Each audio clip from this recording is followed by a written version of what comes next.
everybody. Welcome back. We are here with a brand new, spanking new episode of Unfinished Business Television. As you might notice, I don't have a hat on today because it is way too hot outside in this July episode.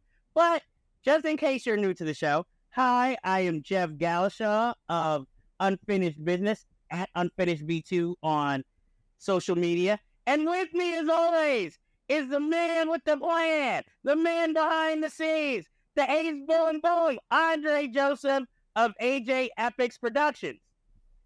Welcome to the dog days of July. I would have expected welcome to the Terror Girl. But, we are here, and as always, this episode, we have plenty of unfinished business, so let's jump into the news. Greta Gerwig has already lined up her next directorial effort. The Chronicles of Narnia, apparently they're rebooting it, so she's at least going to direct the first, I guess, of a trilogy or of a series of films. I'm not really that shocked because it's sort of like her career, how her acting career, she started in indies, then, as you notoriously love to remind us, she started doing studio films like Arthur. So, she started off with directing films like Lady Bird, Little Women, and now it's like the big budget Barbie. And so she's like, you know what? I'm ready to go into fantasy, sci-fi with the Chronicles of Narnia. I just wonder, is she going to, is this really going to be her on her own? Is she going to use a previous script, or is she going to collaborate again with her partner, Noah Baumbach? And is she going to be another Elizabeth Banks? Will you love to bring up? I don't think she'll go the Elizabeth Banks route. I think she's a little smarter. But look, Barbie looks like it's going to be making a lot of bank. I don't think that one's going to tank. So if you're going to put her in another big franchise, and obviously one that's been kind of dormant for a while, why not Chronicles of Narnia? I still don't know why she did the Arthur remake. I still want the answer to that question. But other than that, she's on the up and up. So, yeah, good for her. I can't see Noah Baumbach co-writing that, though. That's going to be weird. Why not? He helped co-write Barbie. But he writes religious movies now? Like, I thought he was like a Ben Stiller type. Well, maybe he's going to focus more on the sci-fi aspects and she'll focus on the religion. That's why they're a team.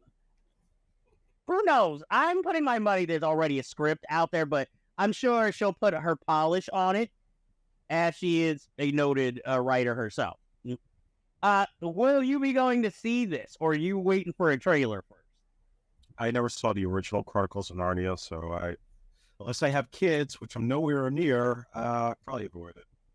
I didn't see the original. I did see when PBS did an adaptation back in the 80s. I saw those. Next story, we have James Mangold, director of Indiana Jones, Dial of Destiny, amongst other films. Walk the Line, Logan, Wolverine, not the Origins one. He claims that he wrote a Boba Fett screenplay that was borderline R-rated and more in tone with a Sergio Leone Western. So you got to think, a lot of directors in Hollywood, in the beginning when Lucasfilm was bought by Disney, I'm sure there were like 8 million different pitches from established filmmakers on different wild ideas that they wanted to do with Star Wars. I know Zack Snyder had an idea that ultimately got reworked into his next movie, Rebel Moon. So this doesn't surprise me. I did hear the story about him possibly doing the Boba Fett movie. I remember before that, Josh Trank was going to do it, and then, I know with me Forrest. Yeah, and I think at one point they were talking about The Rock doing it as Boba Fett, replacing Tamara Morrison, which would have been weird, but I guess, maybe the star power was going to eclipse everything else. And then it didn't happen because Solo bombed. So they said, well, we got to slow things down. No more spin-off movies. Save everything for Disney Plus. would have been interesting to see it R-rated, see a solo film versus Book of Boba Fett, which was like highly anticipated until you decided to make him a nice guy who rides banthas and rankers and just like this is the. We'll get into Lucasfilm at some point when we ever review Dial of Destiny, which I haven't seen yet to date. But by all accounts, they need to get their shit together because they are completely tone deaf to what George Lucas created. Well, considering I never saw the Boba Fett series, I'll admit I am weak when it comes to watching these Star Wars Lucasfilm spinoffs. But I feel like, think of all the money and time that could have been saved if maybe they would have just went with James Mangold's pitch instead of deciding to spread it out over a whole series, which is, I mean, with all the choices that we have today in television series, limited series, I miss sometimes when it was like, let's just keep it simple. Let's make a movie. But I feel like when it comes to Star Wars, the problem would be, okay, we'll make the movie, but then if it's a big hit, now we're gonna want sequels, and instead of just letting it be a one and done, like they did with Solo, but that was more because it wasn't the hit that they expected it to be, and I'm like, as you said in a previous show, at this point, I'm kind of Star Wars out because to me, it just feels like each new project takes away the originality, love, and fun of the original trilogy. And even the, I guess, sequels, the J.J. Abrams sequels, which weren't perfect, but at least they were something and they tried. Whereas every TV project, every, I guess, standalone film, even the animated. I mean, I don't mind the animated because that's more for diehards and kids.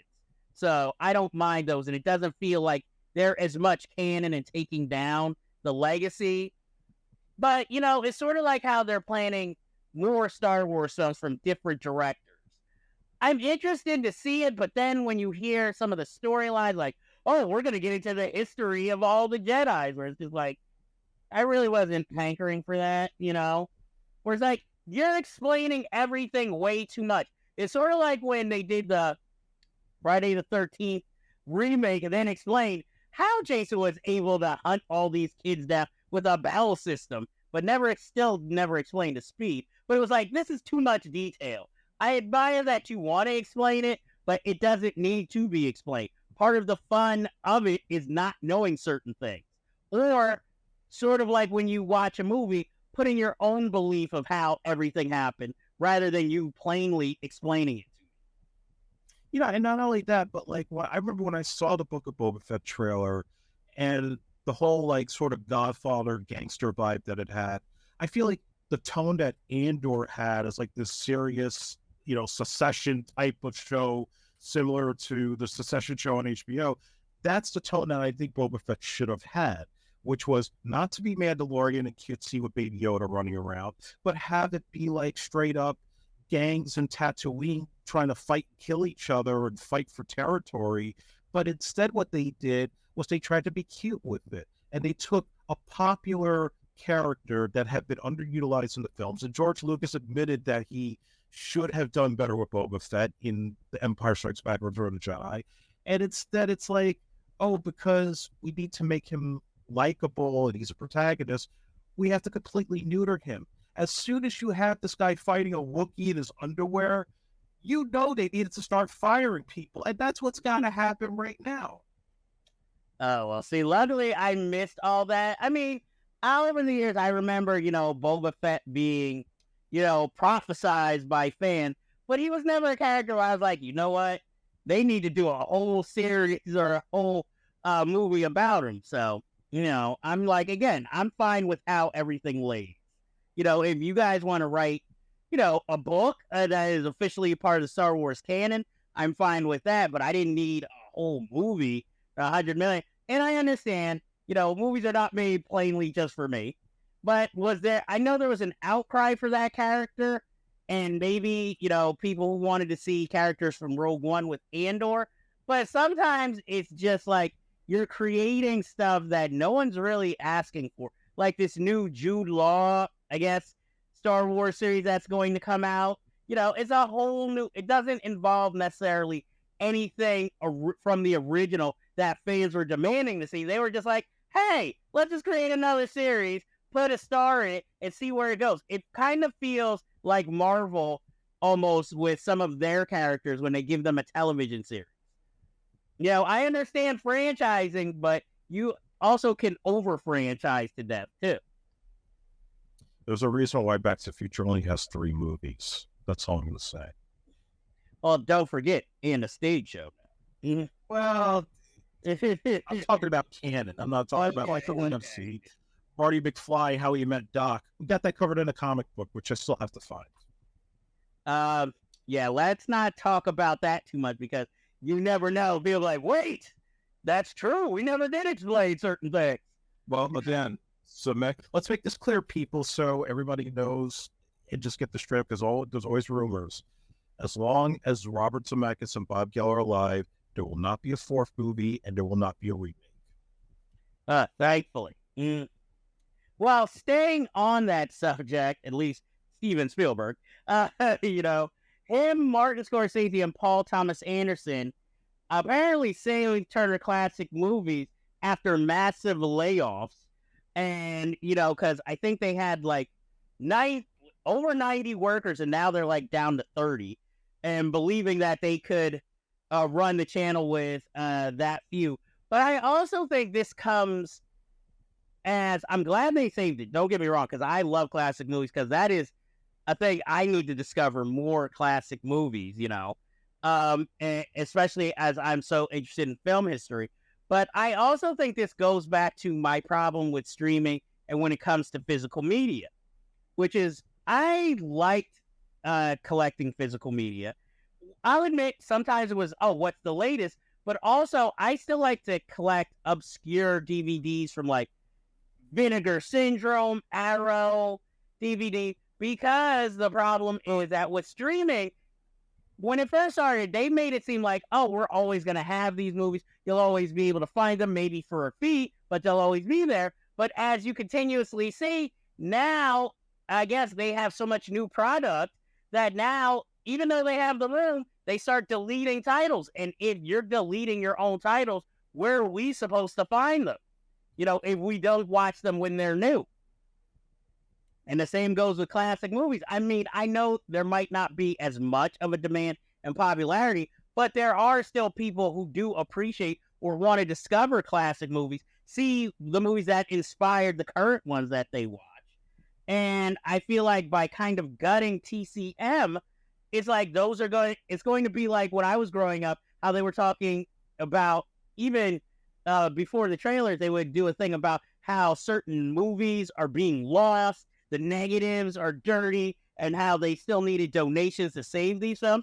And I feel like if, you know, these filmmakers wouldn't have stepped in, that's what would have happened. And it would have been like, oh, forget history, let's go with the new. And, you know, and I feel like, well, if you want to keep quality, and even though it's not necessarily a racial culture, a culture of cinema, you need to keep things like Turner Classic Movies going.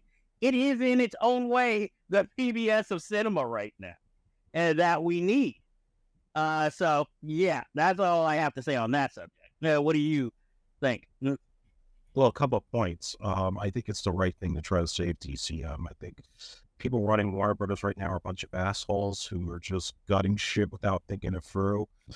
And the fact is, yes, it is the PBS for, you know, film lovers, for filmmakers. It's really one of the last channels, quite honestly, that's kind of maintained its integrity from the beginning.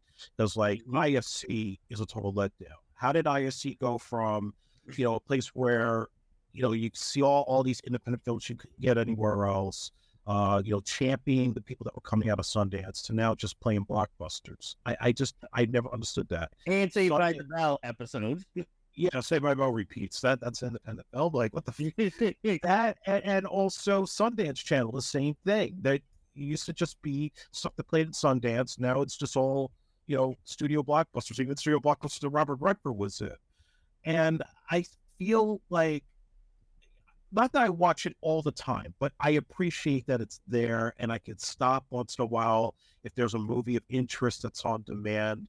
Even not just the big, like Hollywood movies from the classic golden age, but even like, rare stuff like The President's Analyst with Godfrey Cambridge, or to find like some of the old Steve McQueen movies. Like I watched the original Thomas Crown Affair the other day, and not only to see those films, but I think it's cool when you see like the late Robert Osborne or Ben Wankowitz before and talking about the history of the movie, some trivia you didn't know about, or like whoever's still alive from that film comes out. Like I think they were playing Absence of Malice a few years ago. It had Sally Field on to talk about what it was like, how Al Pacino was replaced by Paul Newman, and the trivia on that was pretty cool to see. Like that's the stuff that I appreciate when it comes to sort of classic movies. And then every now and then they bring like an Ava DuVernay or somebody to do like a showcase on Black cinema, like independent Black cinema from the 80s and 90s, of things you cannot get on physical media. So it's a fight worth having, because we are in a generational shift where people in their 20s and even their early 30s, either they don't have appreciation for the stuff or they know nothing about it. And there's only so few of us that can hold on to it, because that generation that grew up with that stuff, unfortunately, they're passing on, and we got to preserve it as much as possible.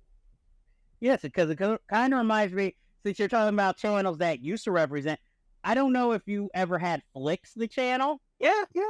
Yeah, that used to usually show movies from the 60s and 70s, and now it's all mostly 90s. That's where I saw films like The Incident with like Martin Sheen and Tony Mustaine's first time on film, and Fatso with Dom DeLuise, directed by Anne Bancroft. These are films that if you're a film aficionado, you hear about, but the general public does not know about these unless you tell them about them. And AMC, it's literally a channel called American Movie Classic. Now they show original television shows for the most part. So it's like you said, Turner Classic Movies is really the only one. Thank God it's like on Max too. That's where I've been watching like a lot of James Cagney movies recently. And really the only other channel, if you're a movie fan, that does that is maybe the Criterion channel. And that's not on basic cable. That's more of a subscription only service. So like true aficionados are like, okay, I will go with that channel. But, also, what? Sorry, little accident there.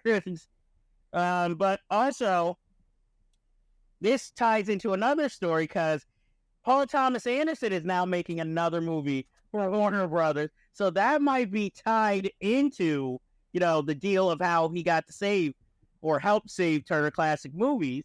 And this new movie is rumored to star Joaquin Phoenix, Viggo Mortensen, and Regina Hall, and brings him back. And since Michael DeLuca is one of the executives now at Turner Classic Movies, he was an executive at New Line Cinema, which helped usher in Boogie Nights and Magnolia. So maybe that has something to do with it. But, we all know the elephant in the room, whose name we don't want to mention in all this, who runs Warner Brothers, who seems to be ruining a lot of things and has so much power that even a GQ article that appeared a few days ago managed to mysteriously disappear.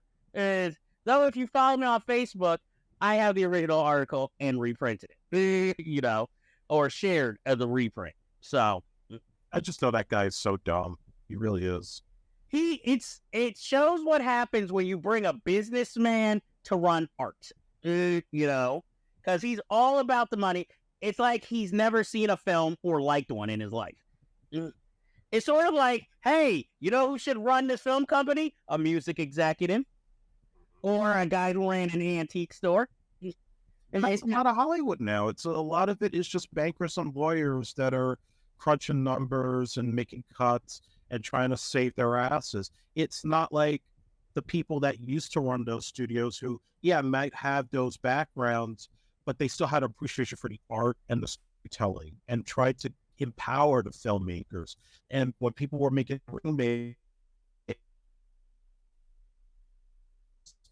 they did it in a way that it took like whatever the source material was from the original that may not have been tapped to give you something new and relevant. And we're not doing that now. We're just simply saying, hey, we got to write these checks out. We got to spend this money, and we got to just stick to what's safe.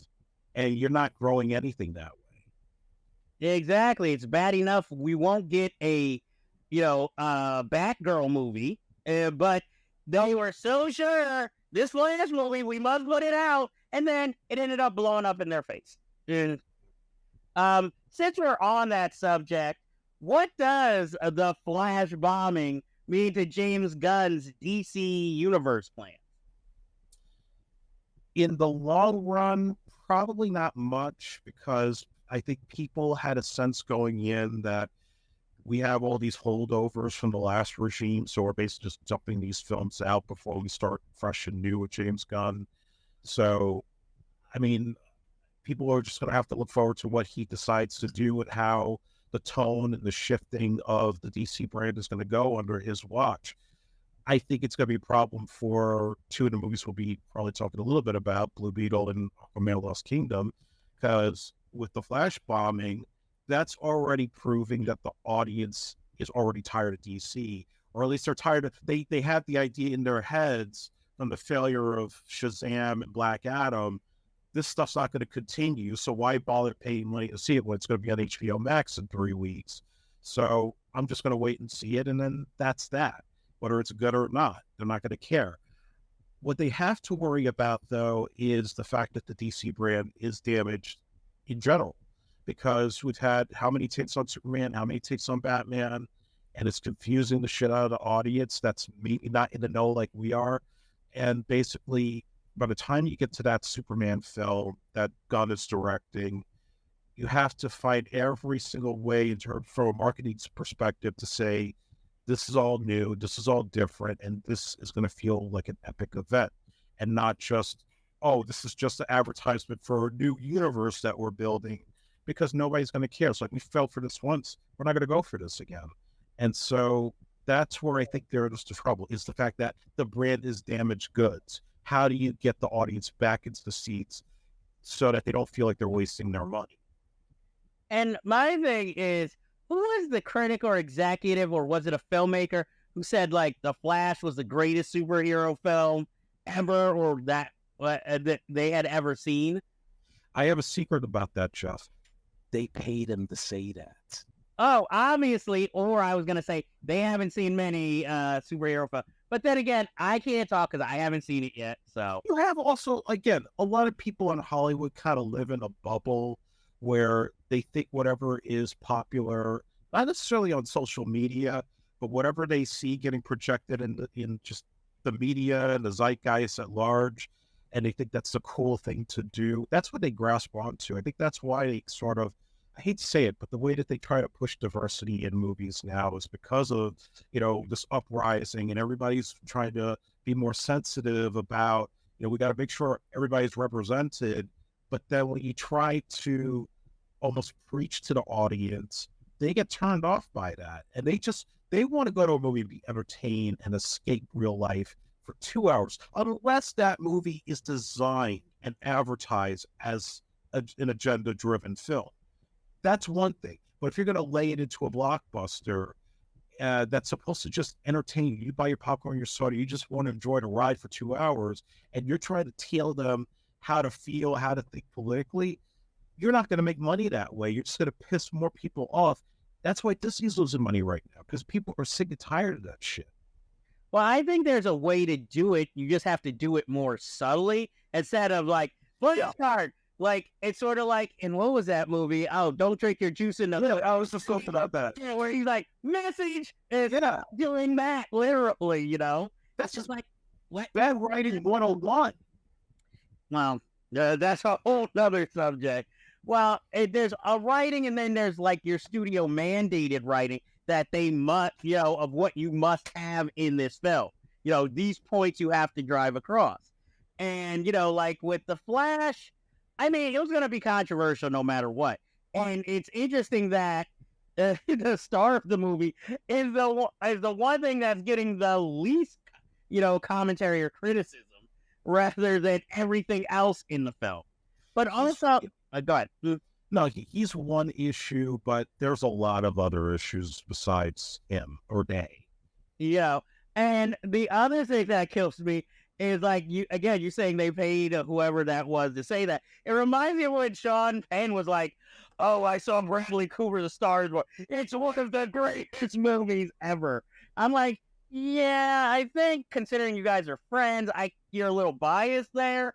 Well, it made me immediately think of when Terminator Genesis came out, and they were showing all these ads of James Cameron saying, "Oh, this is the best movie since Terminator 2." And you're like, they were trying to say, well, he's James Cameron, he doesn't need the money. He did Titanic, he did Avatar. Nobody needs to pay him to say that. Only years later, when you say, well, I didn't really like the movie. I just did it because I'm friends with Arnold and I just wanted to help. Wasn't we also executive producer on it? No, that was the last one, Dark Fate. Okay. Then he made the mistake of, spoiler alert, killing John Connor in the first 5 minutes. So there you go. Well, see, that was a movie where, again, message all around. Way too many messages. But I hate to say it, kind of a guilty pleasure, for me at least. Look, hey, you can see the money that was spent, at least on the screen. Not something you can say for many of the Terminator sequels. Well, I saw no innovation, and Arnold had no balls, fortunately, and it's a shame. Hey, it had a kick-ass trailer. And that military fight with the helicopters, I'm sorry, that was impressive to me. And keep in mind, I'm not the action junkie you are, so, once in a while, I'll watch an action film, and it impressed me. Sorry it was no, Extraction, but it impressed me. And if I want to be impressed, try doing a Marvel film with a lot less money and more practical effects, and watch the difference. See, you sound like Michael Bay trying to make phone booth.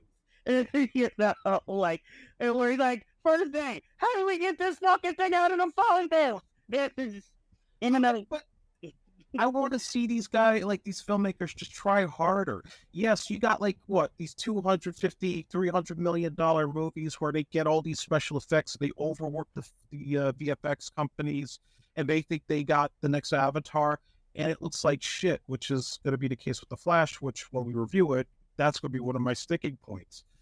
But I look at, again, we talked about this years and years ago, but I remember when G.I. Joe, The Rise of Cobra came out the same year as District 9. G.I. Joe had a $175 million budget with the shittiest special effects for scenes that didn't need special effects. And here was District 9, which cost $30 million to make, with no stars, shot in South Africa, produced by Peter Jackson, and that shit looked more realistic than anything that came out that year, even more realistic than Avatar. But I think, in that case, one had something to prove. The other was like the rich guy coming in and oh, of course they're gonna love it. Then they should be acting like they have something to prove, because that's how a lot of these blockbusters were made back in the day. When you watch those behind-the-scenes specials on how they made Christopher Reeve fly, or how they got Michael Keaton in the Batsuit, or how Spielberg brought back the dinosaurs, that shit was mind-blowing, and that took a long time to get right. Now it's just they can whip it out in a year because they have a release date they have to meet, and that just makes it cheap. Well, that explains that latest Ant-Man movie. Yes. And a lot of the criticisms of The Flash of it's obvious CGI, which gives me fears and flashbacks to an American Werewolf in Paris. Where it's these werewolves look like cartoons, and it's supposed to be a horror movie. Bring your friends and some Hennessy. That's all I tell you in terms of watching The Flash. Well, I say that for any film that you think is not going to be good, though I will admit, not Hennessy, but I will be drinking, watching Barbie. Okay? So, Alamo Draft House, here it comes. What kind of specials I'll have, bubblegum wine or something? It'll probably be some kind of fruity cocktail that goes with it. And I bet you, though, the dinner is going to be key desserts.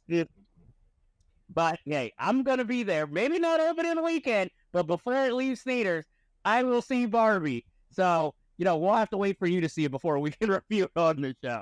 Maybe then you'll drink the Hennessy and watch. So, well, speaking of DC, we have our new Superman and Lois Lane with David Corenswet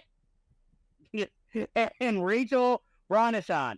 I'm excited about Rachel Brosnahan because I do watch The Marvelous Mrs. Maisel. I've watched her in the Kevin Spacey series, House of Cards, where she had a smaller supporting role. I think she's a very good actress, so I can see her as Lois Lane. David Corenswet, I can kind of see it. He has that look. Even though the only thing I will admit that I've seen him in is, what is it? Pearl. Where, spoiler alert, he's kind of a love interest seducer who gets murdered. And so it'll be interesting to see, but I don't have, any problems with this casting. How are you feeling about this? Every time I hear Rachel Brosnahan's name, I think it should relate to Pierce Brosnan because the way it's spelled. First of all, I like the fact they cast the two together at the same time versus what they do with Superman Returns, where they cast Brandon Routh and then they're like, oh, we'll throw Kate Bosworth as Lois Lane, and she sucked. She was horrible. Amy Adams. Amy Adams wasn't bad, but again, it was just we need to have a star in there in addition to an unknown like Henry Cavill. Sure. Otherwise, I think it should be fine. I mean, look, I don't know too much about that kid from Pearl playing Superman. I know there's probably some complaints. Oh, why don't they get an American actor? Who gives a shit? It's not American? Yeah, it's another take. So what? If the guy can do it and then he's willing to commit to the role, I will give him a chance. I'm sure Rachel's going to be fine. I think she'll be fine in the role, and it's up to see how it plays out. I'm curious who they get for Lex Luthor now. Well, they are saying that the Skarsgård brothers are testing for Lex Luthor role against each other, which is kind of interesting. Do you go with old Skarsgård or younger Skarsgård? The one who can separate his eyes, or the one who's the more devilishly handsome? And I don't know why, but if he didn't do a Marvel movie, I would say Will Poulter if he shaved his head.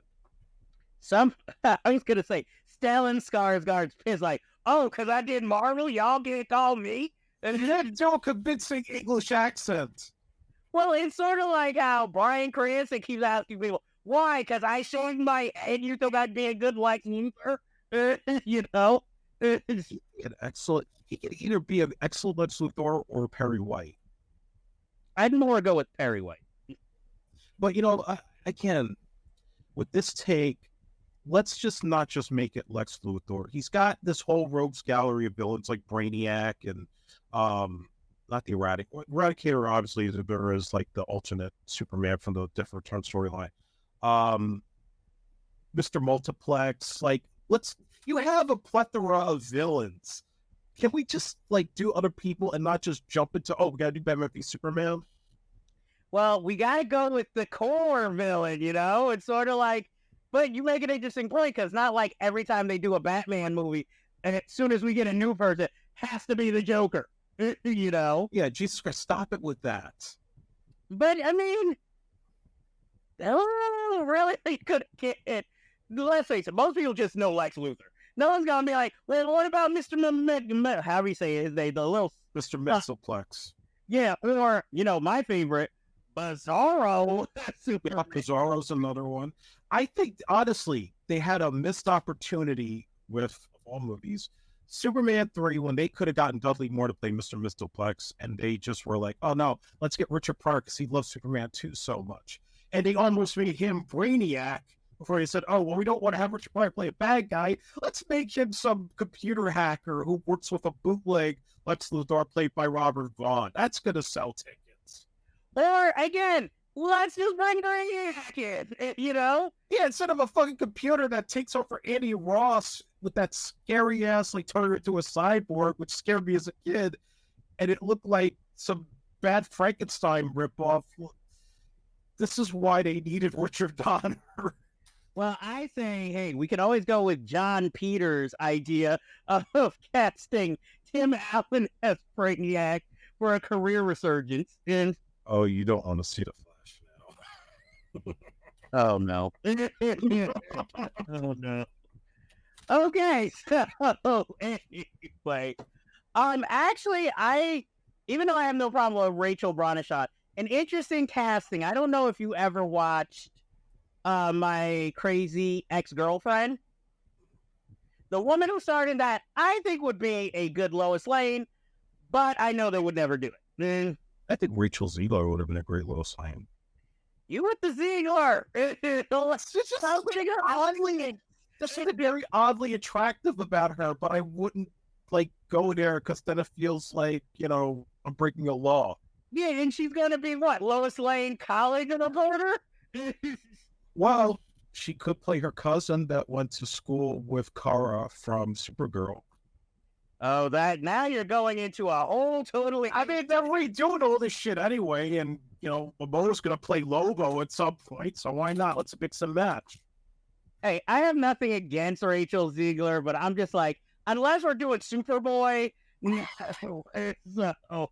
Oh, that's coming too. I'm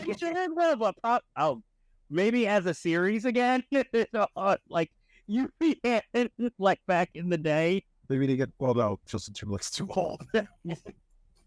Well, see, this is an interesting conversation because there are two separate conversations out of news that I wanted to have with you. Yeah. I was watching The Tuxedo, shut up, and I noticed Jackie Chan is the king of the buddy film, right? And who do we know who is always in buddy films? Kevin Hart. I think either they should do a movie because he's basically a modern interpretation of Jackie Chan, only comedic form. Yeah, I can totally see that. You know, it compared to Rush Hour, and you know, it has to be. If they were to do something, it can't be a cop movie. It's got to be something else entirely, where Jackie can still do his crazy shit at his age, but you have to make Kevin Hart into something other than a cop, you know, and still be funny. Yeah, because it's like The Tuxedo, where, you know, it's like, okay, Jackie Chan and Jennifer Love Hewitt, which is fine for me, because I love Jennifer Love Hewitt, but I don't think the masses are waiting for this team up. And then the movie takes this weird turn in the end, where the whole movie they've done platonic friends. Now all of a sudden she's romantically interested in him, like. Yeah, that was so weird. But staying on that subject, I also watched Clue recently again, and I think I have a Mandela effect with that movie. Now, my question: you've obviously seen Clue before, of course. Now, remember after all the murders when the lights go out? I could have sworn when they discovered the killings and then they discovered the telegram girl who had been shot, there was no dialogue, that they just opened the door, saw her on the floor, closed the door, then went back inside, then they talked. But watching the movie, they're actually talking over her dead body. Which one do you remember? I thought they didn't say anything. Exactly. So, but watching it yesterday, I'm like, wait, they talk? The pile of the bodies right there? Wait, I remember. Yeah, go ahead.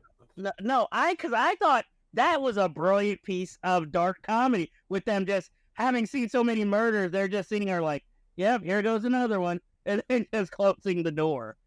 Yeah, Clue is one of those movies that once in a while I go back to because I feel like there was never really a final cut to that film, given that there's like so many different endings and so many different endings that played in different theaters, depending on which one you went to bring people back in.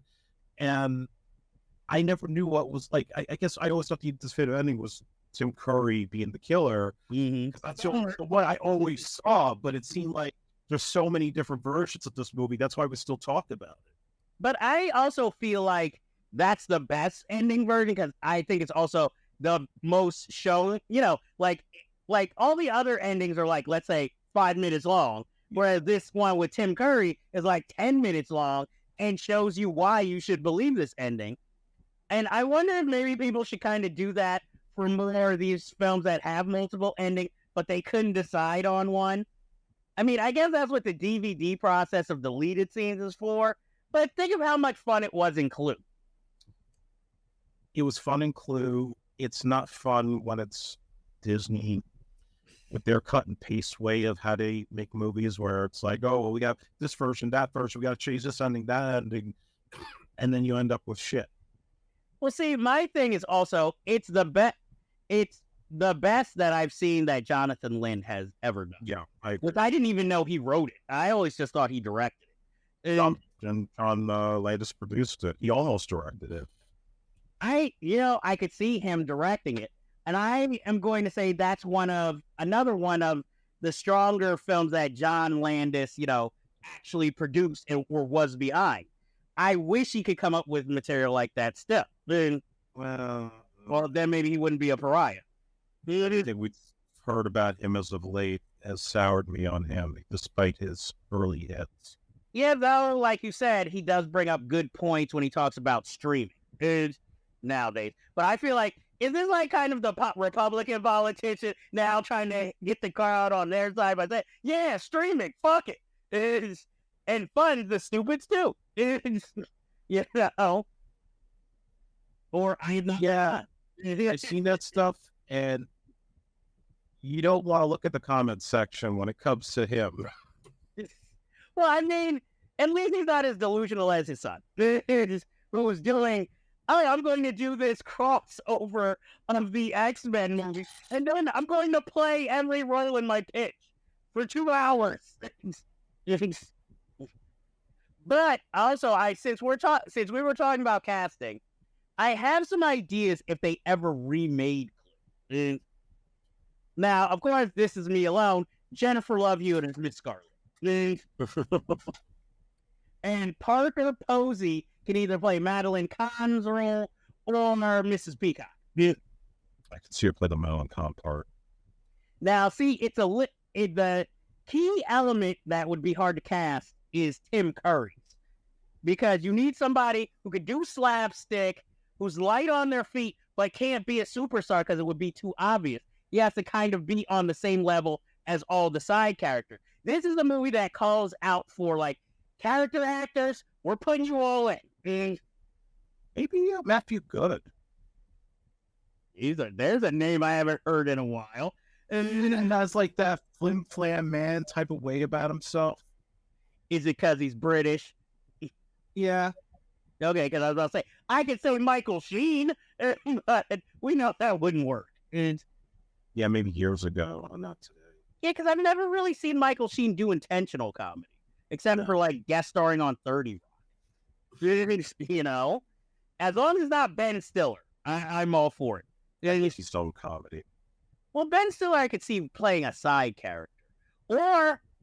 But even though he'd be kind of old to be a butler, maybe Robert Downey Jr. Actually, I could see him do it. So I think it lets him show his fun side, his ridiculous, his extravagant, and partially his dramatic side.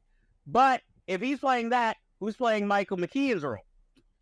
The Michael McKean role should be... And Taron Egerton. Who? Taron Egerton.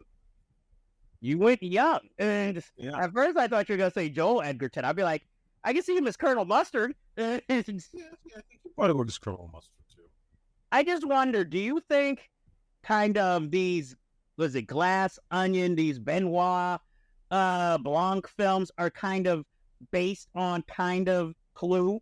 But, Absolutely. So then you can't put Daniel Craig in it. No.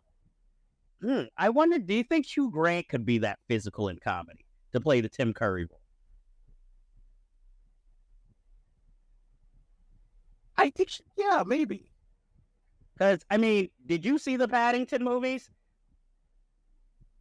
No, but I've seen him obviously in other things where he has that personality. He can pull it off. Okay, definitely see the Paddington 2. He really, that's where he shows his all as an actor, at least with me. I don't care what you say. The Paddington first 2 movies, those things are classics. Those are great, okay? Trust me, there are plenty of people who would agree with me other than Nicolas Cage. You got to give him a chance. One day we're going to do a whole special deep dive where Andre finally watches the Paddington movies. And it's Benny Driver in it. Hey. Part 3 has your girl, Rachel Ziegler. So now you have to go see it. Rachel Ziegler's got a British accent. No, it's in Paris, actually, so she might have a French accent. Oh, so she's a French accent, even better. Exactly. Hey, if Anna de Armas can play Marilyn Monroe, God. Rachel Ziegler can play French. She's an actress. It's what they're supposed to do. So they would put Florence Pugh in any of these films. She could do any accent. She's trying to live off Don't Worry, Darling. So she can be blockbuster again, you know? Hey, Harry Styles in Clue. Well, oh no. Unless you're going to put him as Mr. Body. Hey, Lee Bang is a musician. He played Mr. Body. So why not? Totally different music, but why not? I have that is the one time I have no problem with that casting. He's not going to ban it that much. And Craig Robinson as the cop. So far, that's all I've got. Would you rather Michael Shannon? It's just showing up at it. Hey, why not? He's like, he was in a Peter Bogdanovich film out of nowhere, so why not? There's one. It's just, look, hey, I just invite him to be there. Sorry, would you rather Jason Lee play the motorcycle cop since he hasn't been in anything in a while? Why not? Okay, I don't know what gravitas he's gonna bring to the role. That's a cop on the take. Who gets but okay, why not? It feels like that's a role like, well, he was a friend of mine. I needed a day player.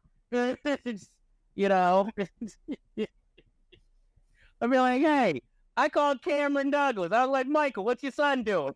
He was like, nothing. I mean, I got a role for him. Or Scott Conn.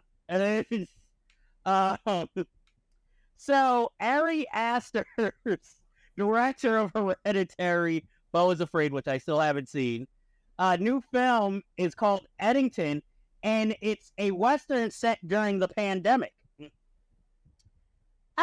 I'm at this point, Ari Aster is just one of those directors like Darren Aronofsky, where no matter how odd the premise sounds, you're like, yeah, I'm kind of interested, see where this goes. Or like David Lynch. And at least this time, he's not trying to make a comedy, like supposedly Beau is Afraid was supposed to be. Mm-hmm. What do you think of this latest, I guess, career move for him? It sounds like a great idea, and I hope it's as violent as Midsummer. Well, I mean, I don't know how. I guess it's a Western, so if there's scalpings and gory bullet wounds like RoboCop, except the people don't die, they're just exaggerating with all this blood flowing out, I could see it. Angela Bassett and Mel Brooks, they never won an Oscar, but now they're getting honorary ones. Yeah. So I don't mind it with Mel Brooks because he's a legend. He's up in age, so it makes perfect sense. He's an icon of comedy. Angela Bassett one does feel like a handout, doesn't it? It feels like when they gave Spike Lee one. I was glad he got it, but really, rather than just letting him win one. Yeah. I'm like, you get those kind of awards when you're at the end of your life, or, if you're like really debilitated to where you can't act anymore, where you've just been in the business a very long time. But I'm like, Angela Bassett is still in great shape. She's not that old. She just got nominated last year. Yeah. Like, what's this is fucking politics with Hollywood right now. And look, I'm not saying like I feel bad for her or that, I don't think she's deserving of it. I'm just like, this feels like some sort of runner-up prize, and that's not right. Yeah, because you passed her up twice when she should have won. Yeah. I mean, my thing is, I'll still be clapping for her when she gets it, but it's like, oh, she should have definitely just won one, against the competition. Because I forgot what actor said they'd rather win one than get an honorary one, because they liked being vital and still in the game rather than, hey, here's a career achievement award, you know? Well, I mean, in my view, as I've gotten older, I feel like the nomination is a lot more stronger than actually winning, because when you win, there's that pressure on you to have to like kind of maintain that status. And if you have a couple stingers, you know, it's almost forgotten. Like, when's the last time you see Jamie Foxx, who I hope is going to recover? I was going to say, there's a reason. Yeah, but like, how did it go from like he was doing movies where he would be billed as Academy Award winner Jamie Foxx to just simply back to Jamie Foxx? Well, are you really going to, on that Talking Dog movie, be like, Academy Award winner Jamie Foxx as the Chihuahua? You know? There's been weirder shit before. Well, I think the problem with Jamie Foxx was that most of us knew him for comedy. We were glad he did a dramatic film, but after that, it was like, where does my career go? Do I do more comedies, which I'm known for, or do I do more dramatic work? Because when he did more dramatic work, he played the roles fine, but it wasn't as strong. And then when he would do comedies, it'd be like, hey, I'm going to be in Horrible Bosses movies.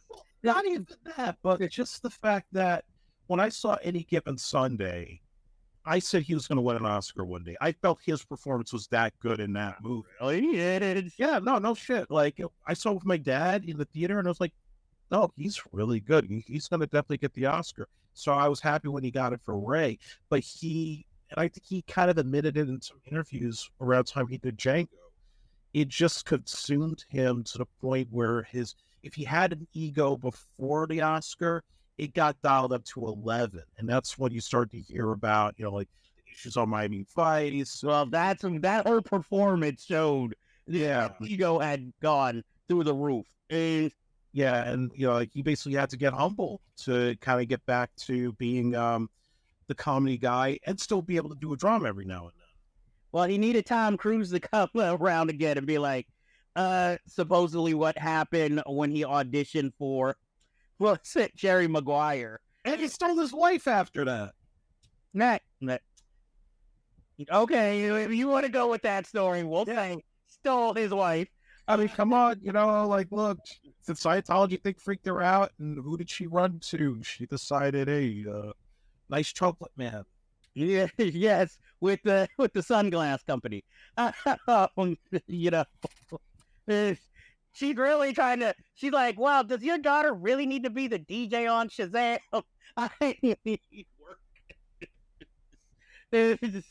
Or was she hoping that Jamie Foxx was going to get a season 2 of his Netflix show so she could guest star with the great David Alan Grier? Okay. Look, I'm looking forward to seeing they clone Tyrone. You know, it's like we have an Academy Award winner and an upcoming Black dramatic actor. What movie should they star in next? They clone Tyrone. Not directed by Jordan Peele. It is like, if he directed it, I have a little more faith. This, I'm just worried is going to be another that vampire movie Jamie Foxx was in for Netflix. Just don't be another like that unless you're going to have Snoop Dogg come in and save the film. You know? Yeah, Snoop Dogg still beats a spinoff, guaranteed. I think he still has better as a side character, you know? It's just his chill. Yeah. Next, we have Wes Anderson. Oh, no. Excuse me. We're going to talk about that during the review. Well, your favorite project got put into turnaround by Sony Pictures. It has decided not to make El Muerto with Bad Bunny. It pulled the plug, and no telling when it's going to come back. Yes, this is the result of the writer's strike and Bad Bunny's tour schedule, which was not going to line up with the original plan for the shooting schedule of this movie. Nobody wanted this film. I never heard about Muerto until it was announced, so I never knew it was a comic book, like a bootleg Bane, but smaller. And on top of that, I just Sony just needs to cut the shit when it comes to wanting to build their whole Spider-Verse without Spider-Man in it. It's like, Are you going to bring back Andrew Garfield? Or are you going to bring back Tobey Maguire and have them be their own separate thing away from Tom Holland? Like, I don't know what they're trying to build to. And Morbius already proved they have no plan. They're just flying at the seat of their pants doing all this whole business of, we need to keep the Spider-Man rights from Disney, so we got to keep finding every little character that's in there, and they got to have a movie that nobody wants. So I guess we'll get the Tarantula next, and we'll get the Smite movie, and I'm the Cardiac movie. Like, do a Rhino movie. I hate to break to you, Jeff, he's gonna be in Kraven the Hunter. It's just, I say, like, by the time they do Spider-Man 4, you might as well just have it be the Kingpin as the bad guy. well, see, here's what it just feels like if a series is having contract negotiations with the star, and since the star, and they can't get somebody to be it, the star to be in it, they decide, let's give all the side characters illustrious more storylines. Like, when James Gandolfini went missing when he was supposed to do The Sopranos, and they decided, you know what?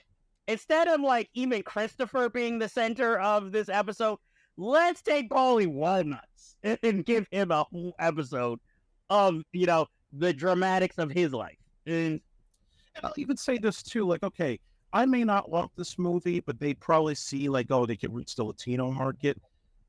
Then forget about Bad Bunny if he's too busy. There's plenty of good Latino actors out there that would want to play that part.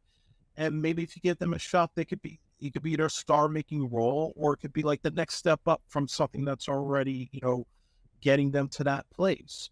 Why does it have to be a pop star that they think is going to bring in a big audience? that's exactly it. Again, like we were talking about, they want something guaranteed money. They're thinking bank, not necessarily the talent and he was in, what was that, a Brad Pitt movie? Recent? Yeah, which they're making a sequel to. So they figure, hey, he's been in a hit movie already, so why not just give him his own? And they could definitely get a song on the soundtrack from him. It worked for Lighten Up. And I'm sure in the why not just cast Bruno Mars? They're still trying to find a role for him. Hey, Mr. Whatever from Superman still open. I'm just saying, he's kind of a shorty. Hey, I can talk. I'm short too. It's either him or Danny DeVito. And Danny DeVito's getting old. Plus, I don't know how Danny DeVito is with wire work. It's just he has to constantly be floating. So, for our final story of the week, because so many tie into our reviews, we're going to talk about a story you brought up to me, that Tom Cruise wants to act until his 80s like Harrison Ford. And as I was kind of telling you before the show, I don't think this is a problem unless he has like a Will Smith type meltdown or something is revealed from his past that's like so debilitating, like he's secretly a Nazi all these years. Because like Harrison Ford, as long as there's goodwill for him, he has enough hits behind him that somebody will always want to work with him or give him work, I think as long as he has the spark like he still does today, I think he'll be fine, even if the Scientology thing is still going or if it craps out. Obviously, at some point, there's not going to be another Mission Impossible. There's not going to be another Top Gun. So I would want to see him, at least if he's going to get to like those Twilight years, I want to see him do like some serious stuff like he did with Born on the 4th of July and Magnolia. Like get back to those kind of parts that maybe you had that one last shot to get the Oscar, because he is a decent actor. I mean, he's crazy.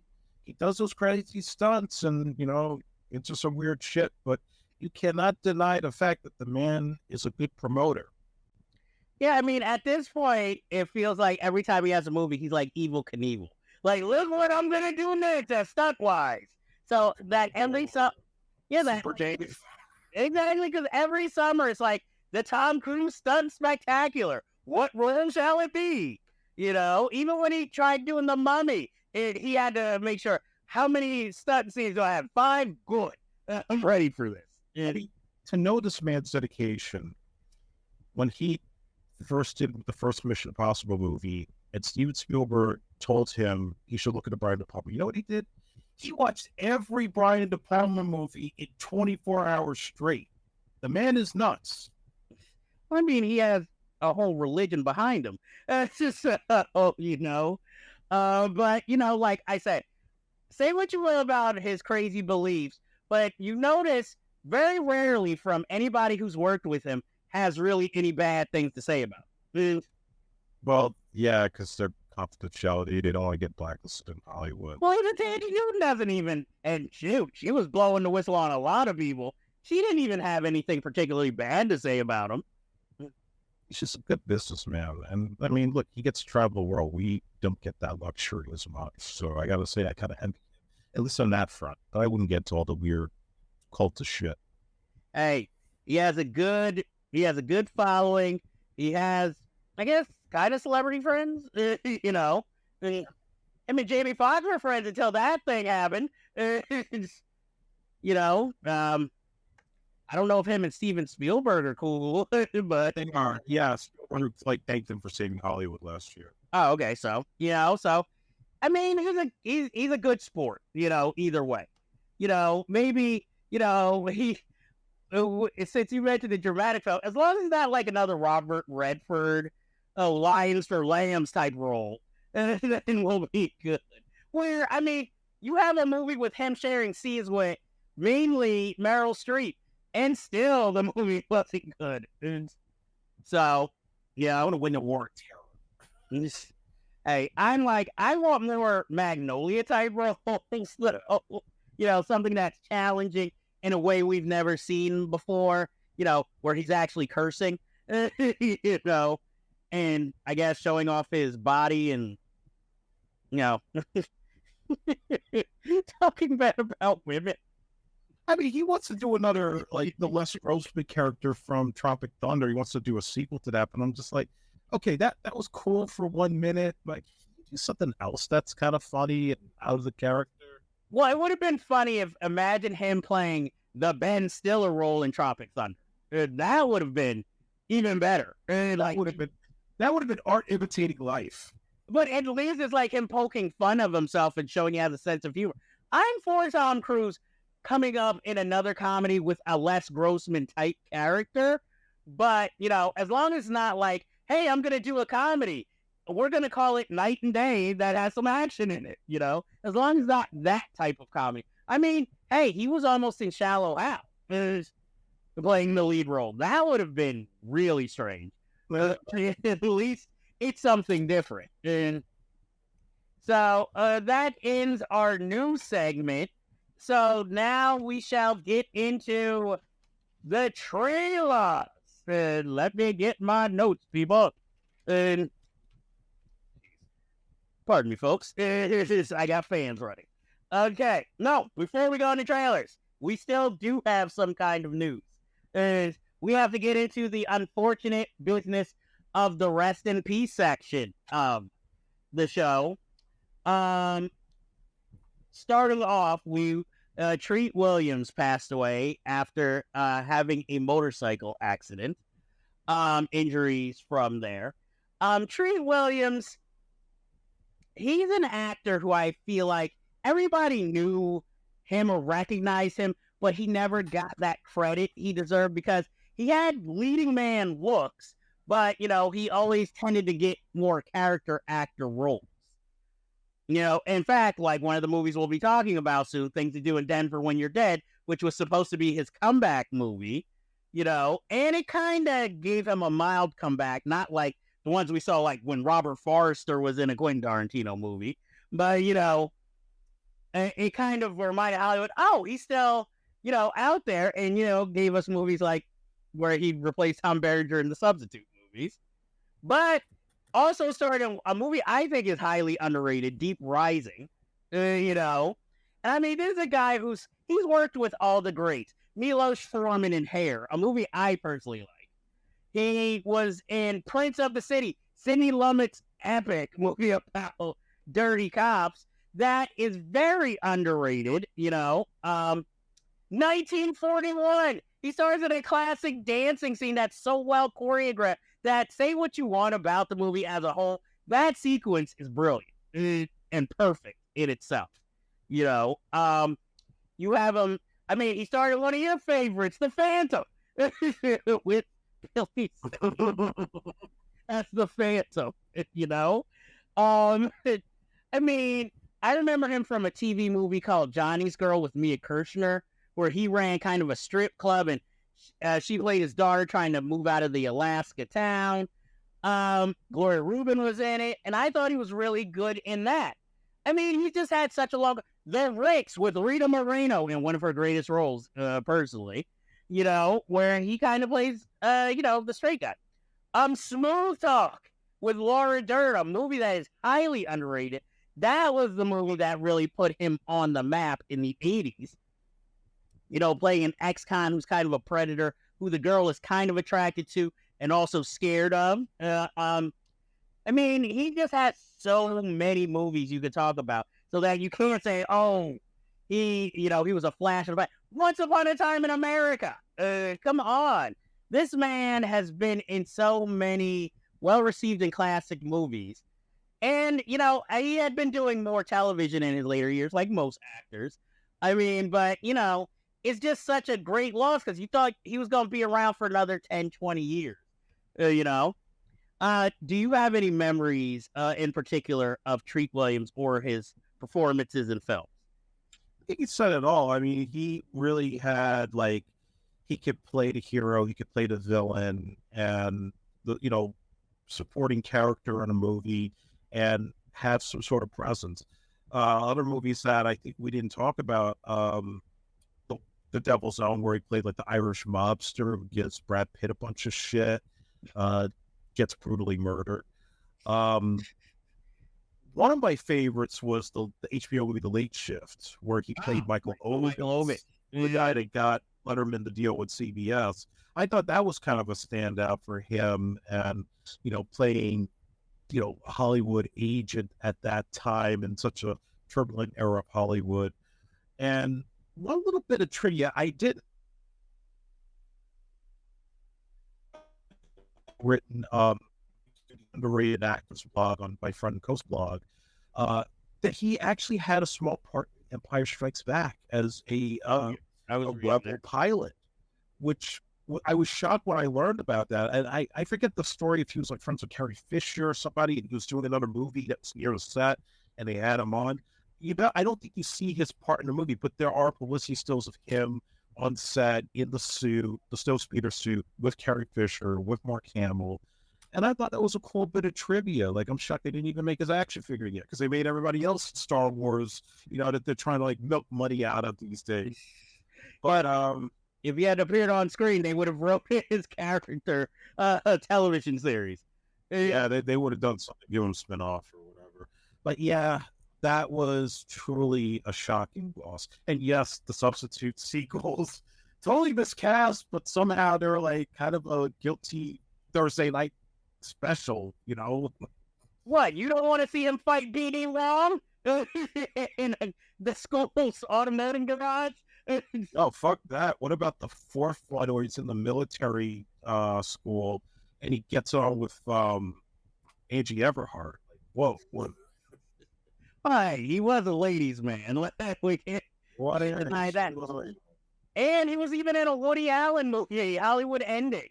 Not the best of them, but he was in it. With everybody. I mean, he really had an amazing career that's kind of understated. Exactly. I mean, he did it all. I mean, even in a musical, but starring in Hair, which I will say, I think that was his most shocking role for me to see him in, because when I think of musicals, I just don't think Treat Williams, So, and he will definitely be missed, but luckily we have all the films he was in and left behind. Another shocking character actor, Alan Arkin, passed away last week. And I mean, come on, you all know who he is. You see the over 100 films that he was in. I mean, Argo, Little Miss Sunshine, which he beat Eddie Murphy for the Best Supporting Actor Oscar for. Sunshine Cleaning, that latest Mark Wahlberg, or Marky Mark as he's known around here, Spencer Confidential movie, City Island. So I Married an Axe Murderer, which he was in uncredited. I mean, Poppy, where he played Puerto Rican, you know, and he directed the cult film Little Murders, which he was also in. And I did not know his first film was The Russians Are Coming, The Russians Are Coming, which I'm not a big fan of the movie, but he plays a Russian submarine captain in. For some odd reason, I would think that would have been like one of his roles late, like in the middle of his career, not the beginning.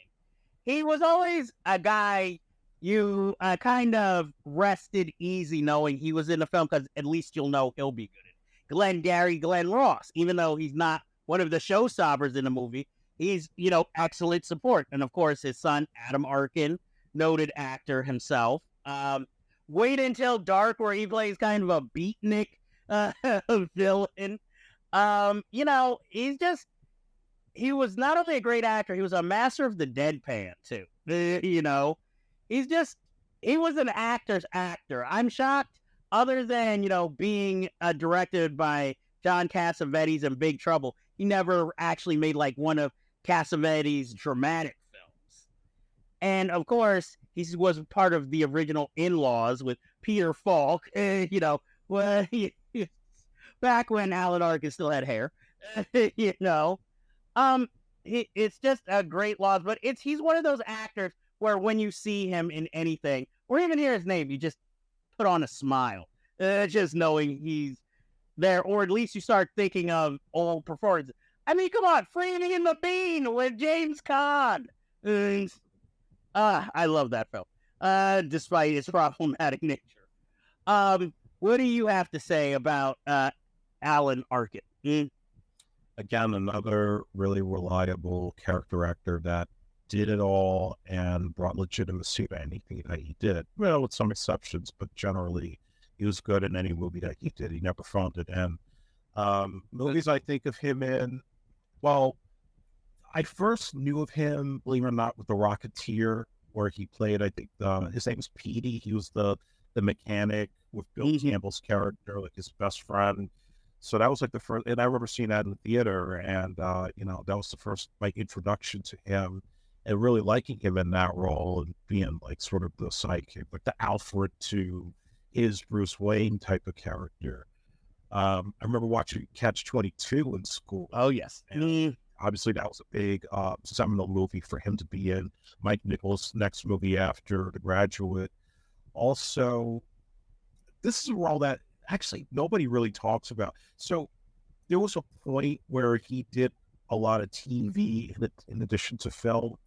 And I remember he did an episode of St. Elsewhere where he, I think his wife was really sick and he crashed his car into the hospital and he just wouldn't leave her side. Like he was trying to do everything he could to get her better and defying all the doctors. And I believe that was like a Emmy-nominated role for him. He didn't win, but I remember that was a kind of a standout performance on that show, and very riveting as well. So it's like it didn't matter what medium this guy was working in, he gave you his all, and he was just very real, gave a lot of gravitas, and Steve Carell seemed to like him a lot because they constantly were working together in almost everything. And Get Smart. Yeah, Get Smart. Wonderstone, he was in. I didn't see that one. Yeah, that's moments. Well, I mean, yeah, he was good. He was also in Edward Scissorhands. That's right. Which was, to me, the only performance where I felt like there's not much acting. This just seems like his personality. He's playing as kind of this, nuclear family patriarch, But yeah, he's just a guy. He's like one of those old school actors that you're like, oh, they don't make him like that anymore, So yes, he will be missed. But again, thankfully, We have his films. We have, so many performances to remember him by, and I don't think he'll ever really be forgotten. Yep. Next, we have Glenda Jackson died. Classical stage and screen actress who I will admit I have not seen a lot of her work. I've always heard of her, but I think the only movie I've seen with her in it was Hopscotch with Walter Matthau, where he plays an ex-CIA agent forced into retirement who decides to write a tell-all. And so the head of the CIA decides to try and kill him to stop him from writing this book, as she plays the love interest. That is the only movie I've seen her in, but she has won 2 Academy Awards for Women in Love and A Touch of Class. She was also in Sunday Bloody Sunday, Mary Queen of Scots, and she had won a Tony in 2018 recently after she took a 20-year retirement from acting to be part of British Parliament. And, I know she's like a revered act. She's one of those actresses who everyone says never gave a bad performance. I can't say because, again, I haven't seen her work before, but she was like the British, less popular version of Meryl Streep.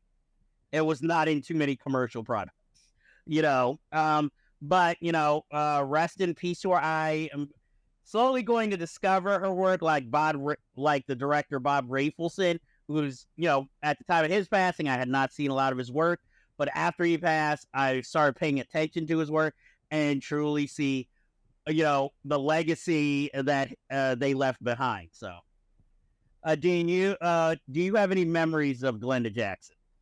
Unfortunately, I don't. So condolences to her family. Yes, she is one of these people who, thankfully, Turner Classic Movies is still around, so you can discover her work more. Because obviously, if me and you haven't seen her, we're cinema junkies. And if we haven't seen it, it's really hard to find in general. Also, the last of this rest in peace section, Frederick Forrest died, character actor extraordinaire, who I think most people remember for his performance as the neo-Nazi who ran a army supply store and falling down. And really, the only person Michael Douglas kills in the whole film, and he was believable in it. And the weird thing is that he is such a he has been rumored to be such a hippie in real life. You're shocked he played such a fascist character in it. Because, this man was in Apocalypse Now, one of the last, spoiler, of the crew to get killed in that movie. I remember him where I first saw him, 21 Jump Street, as the first captain in the first season, which to fit more of his personality. So much so that when Johnny Depp made his directorial debut, The Brave, he even had a supporting role in it. He was a friend of Jack Nicholson, which was why he was in The Two Jakes. And he was in Tucker, A Man in His Dreams. He basically worked a lot with Coppola. Yes. He was in Valley Girl. He was in like a handful of memorable movies that most people would recognize him. But he was one of those actors who always just kind of faded into the background enough that, you recognize him, but you also never feared that he was going to give a bad or phone it in performance. Unfortunately, he recently passed away. He was somebody who I think a lot of actors knew and were down with. Do you have any particular memories of Frederick Forrest's performance in career? Basically all the movies that you mentioned, anything he did with Coppola that he stood out in, like The Conversation, Apocalypse Now, Tucker. I never saw One from the Heart, but I know his part was very significant there. So, those were like the highlights. And then there were like a lot of the TV movies he appeared in that I noticed. He was in The Deliberate Stranger with Mark Harmon. He was one of the cops that caught Ted Bundy. There was a little movie in the 80s that is very hard to find called Where Are the Children?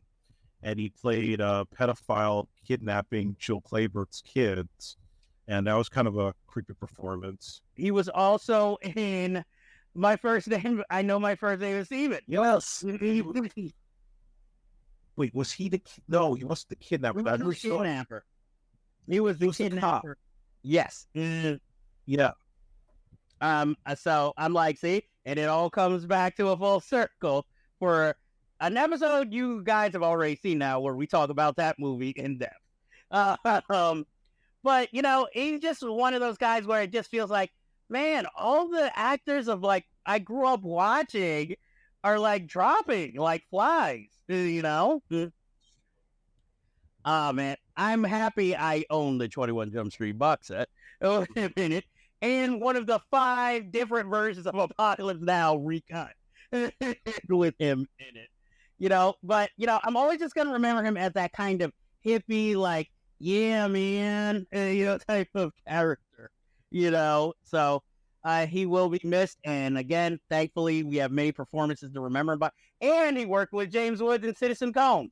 And I don't remember which role he played, though. And so now we move on to the trailers of what is coming out, what is new, what's out there. So the first one we have to talk about, I guess, is Dune Part 2. The trailer finally dropped, where we see what Christopher Walken has been up to.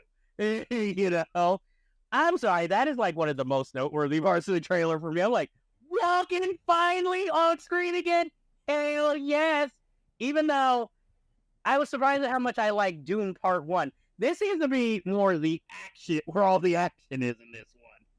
You know, you have the guy who played Elvis and was nominated for an Oscar, Austin Butler, looking like one of the creatures from Alien Covenant, was Stellan Skarsgård as an assassin. You got Zendaya with a gun.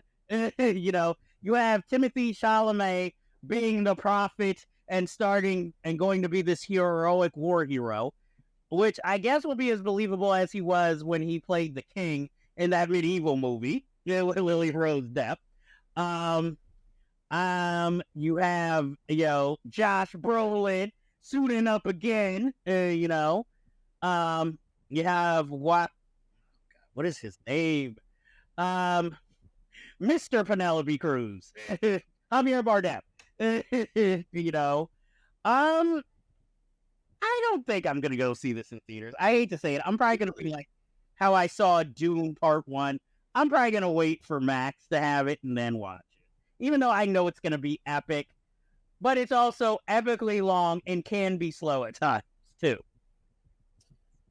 I like the first Dune. I thought it was a big improvement over a Lynch movie, and like you said, this definitely looks more action-packed than the last one, and that kind of gets me a little more excited. I want to see it. I want to see this one in the theater, because I just think that they're on something good here. Well, you know me, I have a problem. Not a problem, but me and Dennis Villeneuve, the director, yeah, it's like, the films are very interesting, you know, richly put together, but some of his movies, man, no matter what, I can't stay awake during. So I don't know in a theater. So I don't know if I'm going to make it out to that one, because, you know, it might be a guaranteed, like, oh, you know, I'm loving what's going on, but this chair is very comfortable, or, you know, for me. But, you know, I'm thinking good things, and, you know, I am a fan of Zendaya. I'm a fan of The Walken. I'm a fan of Josh Brolin. Austin Butler. Now we'll get to see where your acting chops really are. If you're an impersonation artist or are you an actor. And, you know. Florence Pugh. See, Florence Pugh's in it. You know, we were just talking about her earlier. So, see, you asked what she's up to. Right here. You know. I don't know what role she's playing, but. And I'm like, it's not fair to compare it to David Lynch. We all know that movie has been tampered. Yeah, even he wanted to take his name off of it. So, you know, even though it's got a stellar cast, and it has, I'm not going to say the movie has its moments. It has some interesting design. Yeah, it's got some good stuff in there. But, Patrick Stewart before Star Trek. So, then we have Five Nights at Freddy's, where Josh Hutcherson's like, I need a good movie. The horror movie based on the video game, which I guess Wally's Wonderland with Nicolas Cage kind of ripped off.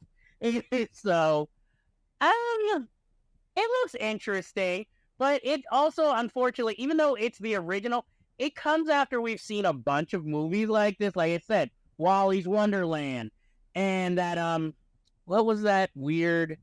The Banana Splits movie? Yeah, like that. That kind of already kind of spoiled this kind of genre. But, I mean, I'm willing to give it a chance, maybe not in theaters, but, I'm willing to give it a chance. And I kind of like Josh Hutcherson because he tries, Yeah, I'm like, this is about a cocaine bear situation for me, where it's like on paper, this should be really like batshit crazy and insane, and I'm not really feeling that for some reason.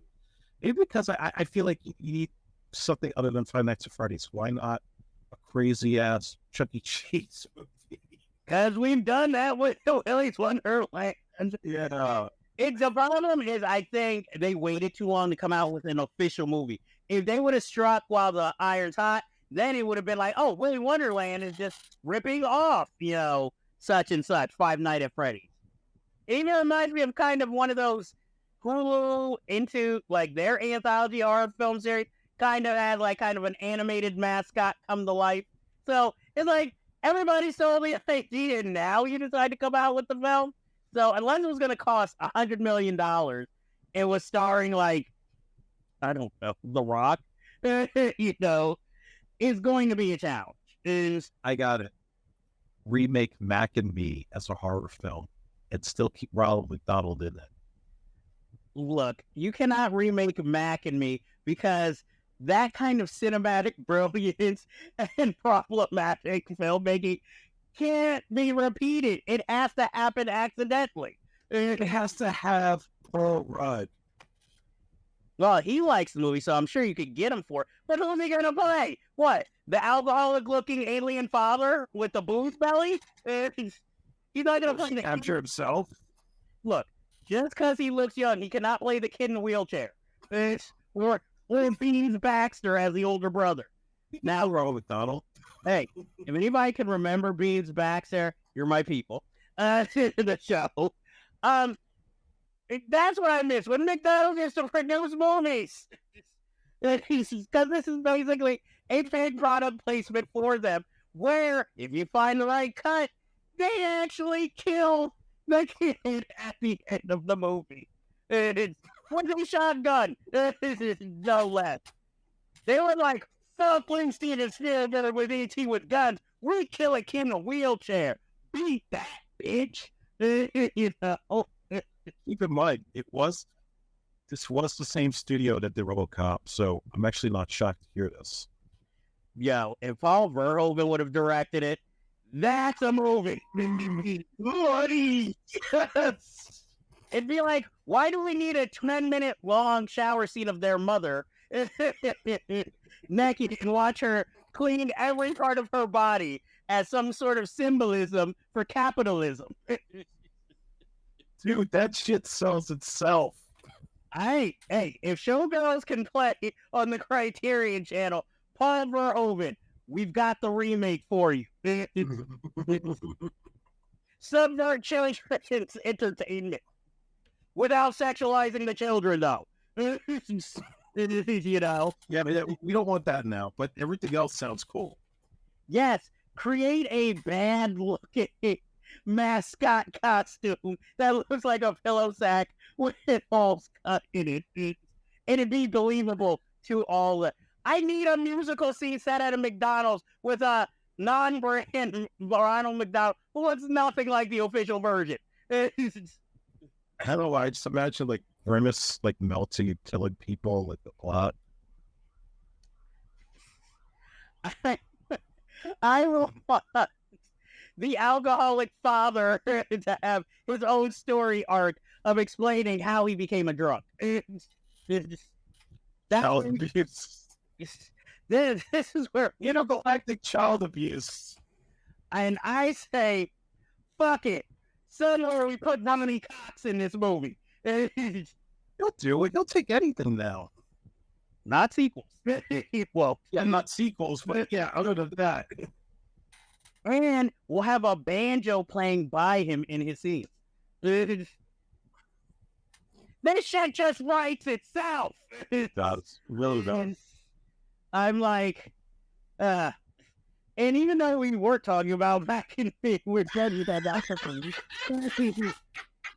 I hope y'all enjoyed that. Let's go to the next trailer. We have Driving Ray Dolls, which is the directorial solo debut of Ethan Coen of the Coen brothers. I'm for this movie. You know, you got Matt Damon in a small role. You have Pedro Pascal in a small role. You have Margaret Qualley as one of the stars. You have Vivian, I don't know how to say her last name, so I'm not going to butcher it, playing the other girl. And I've always liked her in movies. So this is right up my alley. So I am willing to definitely go out of my way to check this movie out. Yeah, it looks interesting. I'm kind of wondering how you make Tallahassee, Florida look cinematic, because I went to school there for 2 years. And I like that it's, you know, really unknown leads, and then it's everybody else, you know, Matt Damon, Beanie Fieldstein, and Pedro Pascal, like a very small part. So yeah, it definitely has. I would say it feels less like a Coen Brothers movie. It feels like, you know, one of those knockoff Quentin Tarantino movies from the 90s. Exactly. And I mean, you got Coleman Domingo in Florida again. You know, you have, I mean, I guess you got a car with a secret object, like I said, a Tarantino ripoff of what we don't know what's in this car trunk that everybody wants. There's some weird sex scene with Matt Damon in a porno wig. And since it takes place in Tallahassee, Florida, you know there's going to be a lot of filtering in neon. So, you know, so I'm interested, since we've seen Joel Coen, what he can do on his own with, you know, the Shakespeare movie with Denzel Washington. Let's see what, you know, Ethan Coen can do a little more funky and independent. And so I'm definitely going to go see that. We also have Theater Camp, you know, with Molly Gordon, Ben Platt, Jimmy Tatro, who usually plays, you know, kind of level-headed lunkheads in movies.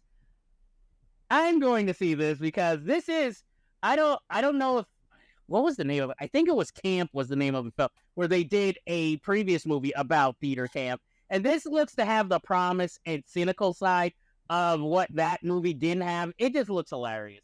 I'm going to go see this. I love Molly Gordon. Ben Platt, you know, I like to pitch perfect movies. You know, I like kids being all over the top and all over the place. And I mean, it has a scene that where a play is about disco and they have a dancing line of cocaine. Come on. I have to see this. So I definitely want to go check this movie out. And what did you feel about the trailer? I would probably, for me personally, I would wait for it on streaming, but I thought it was kind of hilarious. At first, I thought it was a Broken Lizard movie. I'm not gonna lie. Probably the budget and a lot of handheld camera. So, but other than that, it looks hilarious. I mean, that whole like, sort of found footage. Okay, so yes, definitely, you know, check it out or check out the trailer. Decide for yourselves, but you know, I will be there, and I don't need any drinks for that movie. Yeah, I will be laughing, hopefully from beginning to end. Though it does feel like a movie that somewhere they should have RuPaul in it for some odd reason. That's what it feels like for some odd reason. And next, we probably like somebody that everybody knows, like Billy Porter or Laverne Cox. That would work. Or, you know, maybe anybody who's like a multiple Tony winner, you know, so, or an EGOT winner, you know, hey, Rita Moreno, you know, hey, this would have been perfect for you. Be like the camp owner or something like that. Also, we have Blue Beetle trailer finally came out, starring Miguel from Cobra Kai, directed by Angel Manuel Soto. And, you know, obviously it's aimed at the Latin American audience, which would explain George Lopez having a long beard in it for no reason. But it looks cute. It sort of reminds me of Miss Marvel, the TV series, for some odd reason. Like it just feels like superhero light movie. But I mean, if nothing else is out, I'm willing to check it out. But let's face it, I'm probably gonna wait for streaming. Yeah, I think that this is one that it looks safe. It's definitely appealing to the Cobra Kai fans, along with just teenagers in general. Like I get the vibes of like the Spider-Man Homecoming movies and that whole sort of like this is a very lighthearted superhero film. Little different than Shazam, because Shazam felt more family friendly. This feels like this is more for teenagers. Mm-hmm. But other than people complaining about the whole Batman's a fascist line, which I get it, it sounds like from political wokeness and whatever. This is a movie that's going to be definitely challenged because of the Flash's failure. And right now you could see they're trying to say, well, this is the first chapter of the new DCU. And it's like, no, cut that shit out. We know it. God, James had no say in this movie. It was the studio that decided we're not going to put this on HBO Max, which was the original plan. We're going to put it out in theaters because we don't want to keep losing any more money. And I don't think it definitely doesn't have as high of a budget as The Flash. So maybe it has a chance to profit if there's no other competition and, it just manages to do well. But I kind of feel like, again, people are just done with DC. Whether this is good or not, they're not going to care, because just taking one look at this trailer, I'm not going to go out and say, oh, yeah, I'm going to go shell out $20 on a Friday night to see this movie when it comes out. Well, it has that Max energy. Like, it doesn't feel like a cinematic movie. And, since Eli Morales was busy making a Mission Impossible movie as the villain, he's not there. Who should have played Miguel's father? And Rachel Ziegler was making Shazam, so she wasn't able to play his sister or love interest. We do get Becky G, though. Yes. So, I'll admit, it's sort of like with White Men Can't Jump. The females in the film make me want to see it, but I still never saw that film. But with Blue Beetle, I'm willing to try because I thought Bumblebee would suck. It was actually decent. So I'm getting that kind of energy from this movie where it's like, I'm expecting the worst, but this might actually be pretty decent. And for our final trailer this week, though most of us have seen the teaser, we finally got the full trailer of Killers of the Flower Moon. And what can I say? It's obviously going to be another masterpiece from Scorsese. My only problem, I don't have Apple Plus. So, and then if they're not going to put it out in the theater, I might have a problem. I might have to try and, borrow somebody's television or their service to watch this movie. I still like that it gives you a plot overview, but you're still not sure exactly 100% what the story exactly is. But it involves, the Native American community and white men trying to kind of basically rape it and steal it from them. And again, I don't know if he's the good guy, but you have, now his name just popped out of my head, and not Leonardo DiCaprio. Jesse Plemons? Yes, who was playing, I guess, the government agent sent to investigate whatever is happening, and Leonardo DiCaprio doing his favorite, playing conflicted in a Scorsese film between his wife and Robert De Niro's character. So I am definitely, obviously, I'm going to check it out. As soon as you say Scorsese, I'm there. What do you feel about this new trailer, maybe versus the teaser trailer? Like you said, I don't know what this movie is about. I just know it looks good. It looks like it's well acted. It's Scorsese, so I trust him. I think the vibe it's giving me, is There Will Be Blood. And I mean, I'm not going to say which one's going to be better, but it definitely feels like that kind of moody period film I'm expecting some shit to go down. Yes, I love that.